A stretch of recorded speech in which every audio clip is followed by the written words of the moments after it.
Alright, well, I've got this 1991 Lawn Boy mower, and as you can see, it's kind of beat up. It's commercial mower, and look at the tires. It needs new tires. It's needed them for a while, not just this one, but the one in the front. But it's 1991, and I'm recording this in 2018, so I've had this for 27 years and I've used it, so I highly recommend it if you can get one. It's had the oil put in the gasoline because it's a 2-cycle engine. It's kind of dirty because of that, but it lasts forever. Original engine, original everything. The only thing I've changed out is the spark plug and the air filter, which is on this side over here, and the tires. Once or twice I've replaced the tires, but that's all this had to be done in this entire time. Actually, I may have replaced the fuel line. Actually, that may have cracked, and that one looks like it might be starting to crack too. But these are easy enough to replace. They've got bolts on them, and you just loosen them right there, and they come right off. They have grease fittings on the inside, and the biggest thing is to make sure you have the right parts, that you've ordered the right parts. As you can see, I've got new tires. They're taller, might be even thicker. The whole thing's gonna run better, front and rear. I ordered these online. I don't even know if it says on there, but I don't know if these are original equipment or not, but sometimes you can get original equipment. You see Michael Young, Stens, so it's not. It's aftermarket parts, but they look pretty high quality. Then you've got to get what you need for your wrench. Stick it on here, or your socket. Dang it. Let's see how hard it is to get that off. Not hard at all.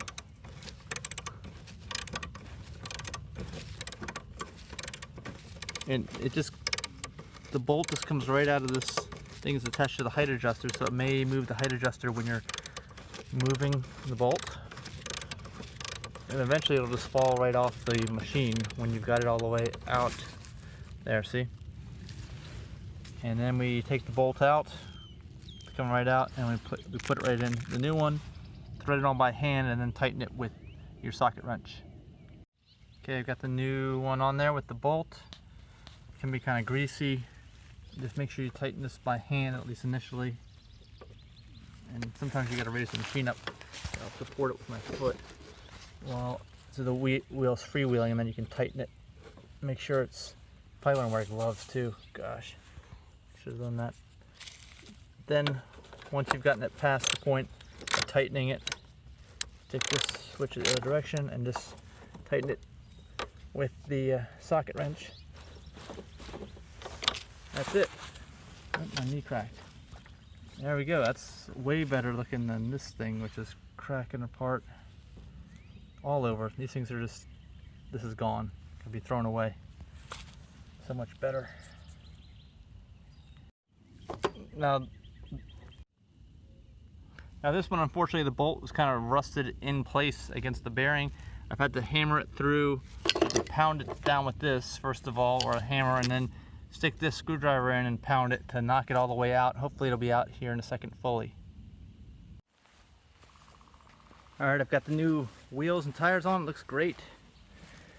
And I'm sure it works great too, but I still need to take the grease gun and grease these fittings. There's one right down there I can show you. Put it right on there, nice dirty grease gun, and put a few pumps in until a little bit starts to shoot out the side. There you can see just a little bit of shooting out the side there. That's how we know when we're done. And the initial one takes like 5 or 6 pumps, but normally it takes maybe 1 or 2 pumps to add more grease when you need to add it on a regular basis. Actually, it ended up taking more like 9 pumps of grease per rim. You can see I just barely got enough grease sticking out. 9 pumps of grease each, and like I said, 1 or 2 after that, and wow, this is so much better than it was. So much better. So I guess we're good for another 27 years, huh? Maybe at least 10 on anyway, the tires anyway, if the mower's still around in 37 years total. Have you guys ever owned one of these? And if so, how long did it last for you? Let me know in the comments. I think this is definitely, no question about, the longest lasting piece of machinery I've ever owned. And you see the deck's cracked in the back, but that's something that I did. I started storing it like this on 2 wheels, and it caused some pressure when I was hitting bumps and stuff when I was driving, and that's what caused that. No other reason. And some of the welds here are the same thing, because I had it stored sideways.